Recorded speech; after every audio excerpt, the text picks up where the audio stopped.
கேள்வி நேரம் நிகழ்ச்சிக்காக உங்களை மீண்டும் வரவேற்கின்றேன். RSS கூட்டத்தில் பாஜக, இதுதான் பொருளாக எடுத்துக்கொண்டு நம்ம விவாதிச்சுட்டு இருக்கிறோம். நம்ம தொடர்ந்து பேசலாம். திரு அருணன், முராரி அவர்கள் சொன்ன ஒரு விஷயம், இது எதிரானதாக இருந்தாலும் கூட இந்தியாவில் இன்னும் ஜனநாயகம் எல்லாம் செழுமையாகலை, இப்படிதான் நடந்துட்டு இருக்கு அப்படின்ற ஒரு கேள்வியும் திரு ஆதவன் அவர்கள் சொன்னாங்க. இது வரைக்கும் முன்னுதாரணமே கிடையாதா, எல்லாம் நடந்துட்டு தான் இருக்கு. அதைத்தான் திரு பாலாஜி அவர்களும் சொன்னாங்க.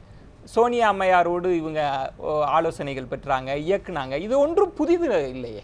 இல்லை, நான் அதுதான் முக்கியமாக எடுப்படியே அதை சொன்ன பாயிண்ட். அதுதான், ஒரு அரசு தலைமை தன்னுடைய சொந்த கட்சி, ஆளுங்கட்சியோடு அரசு தலைமை பேசுவது என்பது பொதுவாக ஏற்கத்தக்கது. காரணம், அந்த கட்சி தான் நம்முடைய அமைப்பு முறையில் பொலிட்டிக்கல் பார்ட்டி சிஸ்டம். இது அரசியல் கட்சிகள் அதுக்குரிய தேர்தல் சின்னத்தில் இந்த வேட்பாளர்கள் நின்று MP ஆகி MLA ஆகி முதலமைச்சர் அல்லது பிரதமர்னு வர்றாங்க. ஆகவே அதை நம்மால் புரிந்து கொள்ள முடிகிறது. இங்க உள்ள சிக்கல், அதனால தான் சொல்ல வர்றேன். இப்போ கம்யூனிஸ்ட் கட்சியோ அல்லது காங்கிரஸ் கட்சியோ அல்லது BJP கட்சியோ அவங்களுடைய ஆட்சி தலைவர்களுடன் கலந்து பேசினா அதை நம்ம ஏற்றுக்கொள்ளலாம், அங்கே போய் ரிப்போர்ட் பண்ணா. இது சம்பந்தமே இல்லாமல் சட்டபூர்வமாக அல்லது தேர்தல் ஆணைய அந்த விதிமுறைக்கு சம்பந்தம் இல்லாமல் ஆட்சியாளர்களும் பிரதமர்ல இருந்து அதே போல ஆளுங்கட்சியினுடைய தலைவர் எல்லாரும் போய் ஒரு கலாச்சார அமைப்பு என்று சொல்லக்கூடிய ஒரு அமைப்புல போய் நின்று கிட்டத்தட்ட கை கட்டி நின்று நாங்கள் இந்த காரியம் பண்ணியிருக்கோம், இன்னும் இதெல்லாம் பண்ணலை, நீங்கள் பார்த்து எங்களுக்கு மார்க் போடுங்கன்னு அவங்க பீட்டர் ஆல்போர்ட் சொன்னதுக்கு முக்கியமான பாயிண்ட். அவங்க என்ன கடைசியாக என்ன ப்ரீஃபிங் பண்ணுறாங்க, இந்த ஆட்சி பற்றி நாங்கள் மதிப்பீடு பண்ணோங்க, பரவாயில்ல, ஏதோ ஒரு திருப்தி, முழு திருப்தி இல்லை என்று அரசை பற்றி மதிப்பீடு செய்வதற்காக பிரதமர் மந்திரி போய் நிற்பது என்பது நம்முடைய அரசியல் சாசனத்துடைய உணர்வுக்கு நேர் மாறானது என்பது என்னுடைய கருத்து. திரு பாலாஜி அவர்கள் சொன்னது மாதிரி இந்த உறவு பிரதமரே பல முறை சொல்லியிருக்கிறார், நான் ஒரு RSS-னுடைய சேவகன் என்பதில் பெருமைப்படுறேன் அப்படின்னு. யாருமே அதை மறைக்கல, மறுக்கல. எங்களுக்கான சித்தாந்தம் என்பது RSS-இல் இருந்து தான் வருகிறது. இல்ல, நினைவுபடுத்துறது கரெக்ட். அவர் அவ்வப்பொழுது சொன்னது உண்மை. ஆனால் தேர்தல் பிரச்சாரத்தில் வலியுறுத்தியது என்பது நண்பர் முராரி சொன்னது போல வளர்ச்சியின் நாயகன் என்றுதான் வலியுறுத்தினார்களே ஒழிய, நாங்கள்லாம் RSS காரங்க, நாங்கள் ஆட்சிக்கு வந்தால் RSS சொல்படி தான் கேட்போம், இப்படி 15 மாதத்துக்கு ஒருக்கா போய் நாங்கள் கை கட்டி நின்று ரிப்போர்ட் பண்ணி அவங்கள்ட்ட மதிப்பீடு வாங்கிட்டு வருவோம் என சொல்லியா, அப்படி பேசியா ஓட்டு கேட்டார்கள். நான் இப்பொழுது சொல்லுகிறேன், அந்த மாதிரி பேசியிருந்தால் கிடைத்த அந்த 32% நிச்சயமாக குறைந்திருக்கும். மக்கள் என்ன பார்த்தாங்கன்னா, வளர்ச்சி பிரச்சனை ஏற்கனவே காங்கிரஸ் உடைய தவறுகள், இவங்க என்ன பேசுறாங்கன்னா நாங்கள் வளர்ச்சியை பற்றி தான் பேசுறோம், அதான் எங்களுடைய கவலை என்று பேசினாங்க.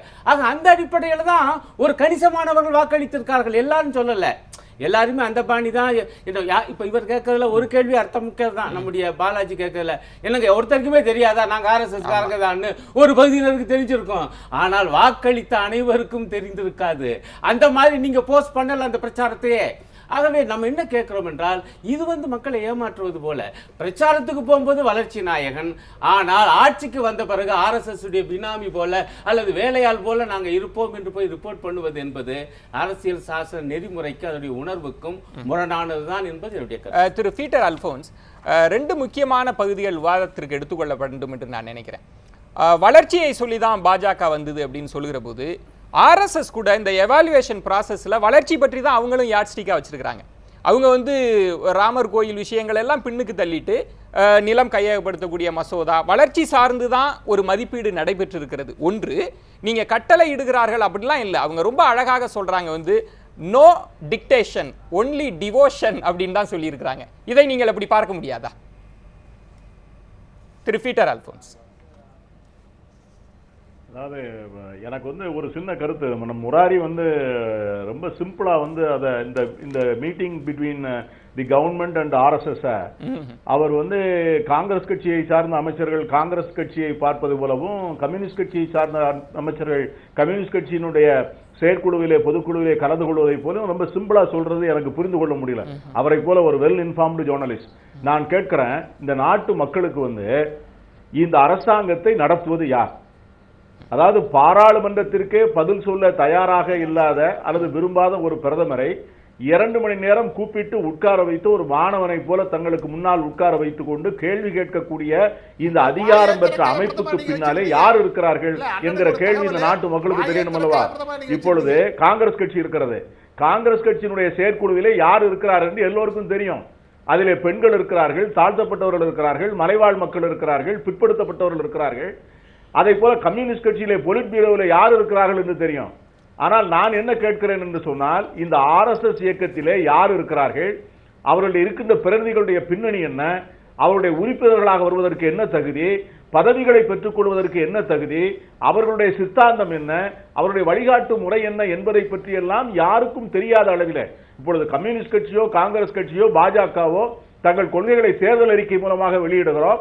அந்த தேர்தல் அறிக்கையின் மூலமாகத்தான் மக்களை சந்திக்கிறோம். ஆனால் RSS எந்த தேர்தல் அறிக்கையும் கொடுப்பதில்லை. அவர்கள் யாருக்கும் அவர்கள் அக்கௌண்டபிளாகவும் இல்லை, பொறுப்பானவர்களாகவும் இல்லை. அதைத்தான் நாம் சொல்லுகிறோம். இதை போன்ற backseat, who is doing the backseat driving, பின்னாலே உட்கார்ந்து கொண்டு வண்டியை ஓட்டுகிற டிரைவருக்கு இப்படி ஓட்டு அப்படி ஓட்டு என்று சொல்லுகிறவர்கள் இவர் யார்? இன்னொன்னு நீங்க சொன்னீங்க பாத்தீங்களா, வளர்ச்சியை பற்றி பேசினார்கள் என்று. இல்ல, வளர்ச்சியை பற்றி பேசினார்கள் என்பது மட்டும் வெளியே சொல்லப்பட்டிருக்கிறது. ஆனால் உள்ளே நடந்த இந்த விவாதங்களை பற்றி இந்த எல்லா பத்திரிகைகளிலும் வந்திருக்கிறது. இந்துத்துவ அஜெண்டாவை வேகமாக செயல்படுத்த வேண்டும். அதுல ராமர் கோவில் எப்பொழுது கட்டுவது என்பதை பற்றிய சிந்தனைகளும் கேள்விகளும் வந்திருக்கின்றன. நம்ம தொடர்ந்து பேசலாம். அவர் தனக்கு இருக்கிற நெருக்கடியை சொல்லியிருக்கிறார் பிரதமர். வெளிநாட்டிலே பாகிஸ்தானோடு பேச்சுவார்த்தை நடத்துவது முதற்கொண்டு, சார்க் நாடுகளிடம் பேச்சுவார்த்தை நடத்துவது முதற்கொண்டு விவாதத்திற்கு உட்படுத்தப்பட்டிருக்கிறது என்பது இன்று வெளியாகி என்னென்ன அங்கு பேசப்பட்டது, சுஷ்மா ஸ்வராஜ் எதை பற்றி விவாதித்தார், என்ன விளக்கம் கொடுத்தார் என்பதெல்லாம் பத்திரிகைகளை நீண்டு வந்திருக்கிறது. திரு முராரி, 2 ஒப்பீடுகள் பாஜக தரப்பிலிருந்து வைக்கின்ற போது சோனியா அம்மையார் devalue the position of prime minister செஞ்சாங்க, இவங்க இதை பேசுறதுக்கு தகுதி கிடையாது அப்படின்றத, இந்த 2 ஒப்பீடும் சரின்னு நினைக்கிறீங்களா? திரு பீட்டர் சொன்னதுக்கு உங்கள் பதில் என்ன? ரெண்டையும் கனெக்ட் பண்ணி சொல்லுங்க. நீங்க ஒன்று பார்க்கணும், நடந்தது நான் முன்னாடியே சொல்லியிருக்கேன். முன்னாடியே சோனியா காந்திக்கு முன்னாடியே இந்திரா காந்தி எமர்ஜென்சி போது blatant extra conservative Sanjay Gandhi இருந்தார். அதை விட நீங்கள் சொல்ல முடியாது, அது மாதிரி நடந்திருக்காது. ஆனால் இப்போ பிஜேபி சொன்ன மட்டும் ஒன்று சொல்கிறேன், இந்த டூயல் மெம்பர்ஷிப்புங்கிறது தான் முதல்ல வந்திருக்கு. ஜனதா வந்த பொழுதே அந்த இஷ்யூல தான் பிளவுபட்டது. அதுக்கப்புறம் ப்ளீஸ் கொஞ்சம் பேசுகிறேன். பிஜேபி வந்த பொழுது அப்போ தான் வந்தாங்க. அப்போ எவ்வளோ எல்லாரும் RSS சொன்னாங்க, எவ்வளோ சீட் 2 சீட் 1980. அதுலேருந்து அப்புறம் 91 ரத் யாத்திராலாம் வச்சு அதுக்கப்புறம் கொஞ்சம் கொஞ்சமாக வந்திருக்காங்க இவங்க. இல்லை இன்னொன்று பார்த்தீங்கன்னா, ஓவர் பீரியட் ஆஃப் டைம் என்ன பண்ணிட்டாங்கன்னா, இவங்களுடைய கொள்கையை வச்சா வராதுன்னு சொல்லிட்டு டைல்யூட் பண்ணிட்டு காமனாக எல்லாருக்கும் ஏற்றுக்கிற மாதிரி ஒரு கொள்கையில் வச்சு எலெக்ஷன் ஸ்ட்ராட்டஜின்னு வச்சு பண்ண அயோத்தியா வச்சு ராமாவோட அதோட முடிஞ்சுது. இப்போ என்ன பண்ணியிருக்காங்கன்னா, ஒரு மோடியும் வரப்போது அப்படி தான் வந்திருக்காரு அவர். மற்ற இஷ்யூஸ்லாம் வச்சுட்டு இப்போ மெஜாரிட்டி வந்ததுக்கப்புறம் அவர் என்னென்ன பண்ண 370 வந்துதா, இன்னும் வராது. ஏன்னா இப்போ நம்மளது கோலிஷன் கவர்மெண்ட் எரா வந்தாச்சு. இப்போ சிங்கிள் மெஜாரிட்டி இருந்தால் கூட பார்லிமெண்ட்டில் அவங்களுக்கு வரல அவங்களுக்கு. பட் அவங்களுக்குன்னு ஒரு கொள்கை இருக்கிறதுல தப்பு இல்லை, அதுக்காக ஓட்டு போட்டோன்றது நம்ம சொல்ல முடியாது. ஏன்னா காம்ப்ளெக்ஸ் ஃபேக்டர்ஸ். இப்போ 38% தான் ஓட்டு போட்டிருக்காங்க நம்ம சிஸ்டமில். அவருக்கு போட்டது அவர் சொன்ன மாதிரி வளர்ச்சின்னு சொல்லி தான் வந்திருக்காரு. அவர் இப்போ நான் என்ன நினைக்கிறேன்னா, அவர் முதல்லலாம் 15 மாதம் அவர் போய் RSS போய் ரிப்போர்ட் பண்ணலை. அவர் if become too independent of RSS will be worried. அவங்க டிரைவர் சீட்னு சொன்னார், ரொம்ப கரெக்ட். அப்போ தான் உடனே இங்கே டெல்லியில் கூப்பிட்டு அவர் கூப்பிட்றாரு. அவர் பயிற்சிக்கவே முடியாது, அது உள்ளுக்குள்ளே இருக்கிற ஸ்ட்ரகிள் உங்களுக்கு புரிய மாட்டேங்கிறது. அவர் பயிற்சிக்க முடியாது, அது RSSையும் பயிற்சிக்க முடியாது, அதே சமயத்தை தன்னோட இதையும் இது பண்ணிக்கணும். அந்த மாதிரி ஒரு இதில் நடந்துட்டு இருக்காங்க. ரொம்ப டெலிகேட் பவர் ஸ்ட்ரகிள் அங்கே நடந்துட்டு இருக்காங்க. திரு பாலாஜி, ரொம்ப முக்கியமான பகுதி விவாதிக்கப்பட வேண்டும் அப்படின்னா, ஒரு நாடாளுமன்ற மக்களுக்கு கடமைப்பட்டது. நம்மளுடைய அதிகாரத்திலே நாடாளுமன்றத்தை தான் நம்ம இன்னும் அதிகாரத்தை குவிக்கணும். நீதித்துறையை விட நாடாளுமன்றத்துக்கு தான் அதிகாரத்தை குவிக்கணும், ஏன்னா அது மக்களோடு சம்பந்தப்பட்டதுன்னு பேசுகிற போது RSS யாருக்கு அக்கௌண்டபிள் அப்படின்ற ஒரு கேள்வி பிரதானமாக எழுதுல்ல. நான் மறுக்கவே இல்லைங்க. அதை இப்போ இவங்க பேசுறது எதையுமே நான் மறுக்கல. ஆனால் அது எந்த விதத்துலையும் தவறு இல்லைன்றது தான் நானும் சொல்கிறேன். அதை தவறாக நம்ம ஏன் புரிஞ்சுக்கணும்? இது ஓப்பன் சீக்ரெட் தானே, அது எதையுமே மூடி மறைக்கலையே. இதே மோடியோ இல்லை மற்ற மந்திரிகளோ சீக்ரெட்டாக போய் பார்க்கறதுக்கு எவ்வளோ நேரம் ஆயிருக்கும்? யாருக்கான தெரிஞ்சிருக்குமா? தெரிய போறது இல்ல. இது ஓபனா இருக்கிறது அபாயம் இல்ல. இல்ல ஓபனா அப்ப நீங்க சொல்றது ஓபனா இருக்கிறது அபாயமா? அதத்தான் நான் கேக்குறேன். யாருக்கு அபாயம்? இப்ப இப்படி வாங்களேன், ஒரு அரசியல் அமைப்பு சட்டத்திற்கு எதிராக நான் பகிரங்கமாக செய்தேன் என்பது நியாயமா? இது அரசியலமைப்பு சட்டத்துக்கு எதிரானதுன்னு அரசியலமைப்பு சட்டத்துல சொல்லியிருக்கா? இல்ல, ஸ்பிரிட் ஆஃப் த கான்ஸ்டிடியூஷன் தான் நான் கேக்குறேன். RSS யாருக்கு அக்கௌண்டபிள்? அமைச்சர்கள் எப்படி? RSS சார் பாகிஸ்தான்ல இது ஆப்கானிஸ்தான் இது சொல்லிட்டு இருக்கீங்க. அது இந்தியாவின் ஒரு இயக்கம் சார். அதுல போய் பார்க்கறதுல தவறு. பாலாஜி, நான் தீவிரவாத இயக்கமா? நான் தீவிரவாத இயக்கமாக நான் சுருக்கிலாம் பார்க்கல. ஆனால் RSS-ஐ போன்று எந்த கலாச்சார இயக்கத்தில் எந்த அமைச்சர் போய் பார்த்திருந்தாலும் இப்படிதானே விமர்சனம் வந்து தமிழ்நாட்டிலே அதுக்கான உதாரணங்கள் என்னால கொடுக்க முடியும். சொல்லுங்க என்ன ஏன் இந்த இந்து என்றால் கல்வன் என்று எங்க சொன்னாரு தமிழக முதல்வர்? ஒரு இது கிறிஸ்துவ மாநாட்டில் போய் பேசினாரு. அதென்ன கான்ஸ்டிடியூஷனல் படி கரெக்டா? அது இல்ல இது சொல்லக்கூடாது. ஆனா சொல்ல வேண்டிய நிர்பந்தத்தை கொண்டாடுங்க நீங்க. இல்ல நீங்க வேற ஒரு தன்மைக்கு எடுத்துட்டு போய். இல்ல நான் கொண்டு போல. அன்னைக்கு கேள்வி கேட்டீங்களா? யாரும் கேள்வி கேட்கல. அத அதுக்கு பலதரப்பட்ட இது பேட்ச் ஒர்க் பண்ணாங்க. அவர் அப்படி சொல்ல அந்த சூழல்ல சொல்ல இந்த சூழல்ல சொல்ல ரெண்டு விஷயம். ஒரே விஷயம், திராவிடியன் கட்சிகளுக்கு தாய் கட்சின்னு சொல்லிட்டு திராவிட கழகம் அதை சொல்ல வர்றாரு. அவர் முதல்ல அண்ணாதுரை வந்தபோது இந்த சைட் வீக்கெண்டா இருக்கும் பெரியார் தேசத்துல கட்சி நடத்துன்னு சொன்னார். பட் நடந்தா கூட இன்னைக்கு வந்து நடைமுறையில் வரும்போது டிஎம்கே டிகே அங்க தான் இருக்கு, டிஎம்கே இங்க தான் இருக்கு. அதனால டெய்லி அவங்க போய் பார்க்கறது இல்லையா? இல்ல பார்த்துட்டு இருக்காங்க. இவங்க ஓபனா பண்றாங்க, அவங்க சீக்ரெட்டா பண்றாங்க. இவ்வளவுதான் வித்தியாசம். அப்படின்னு பாத்தீங்கன்னா திராவிட முன்னேற்ற கழகத்தின் மீது இருக்கக்கூடிய விமர்சனமே திராவிட கட்சியின் கொள்கைகளை அமல்படுத்தல, எங்களை விட்டு நீங்க போயிட்டீங்கன்ற விமர்சனம். அதே தானே இவங்கள வைக்கிறாங்க.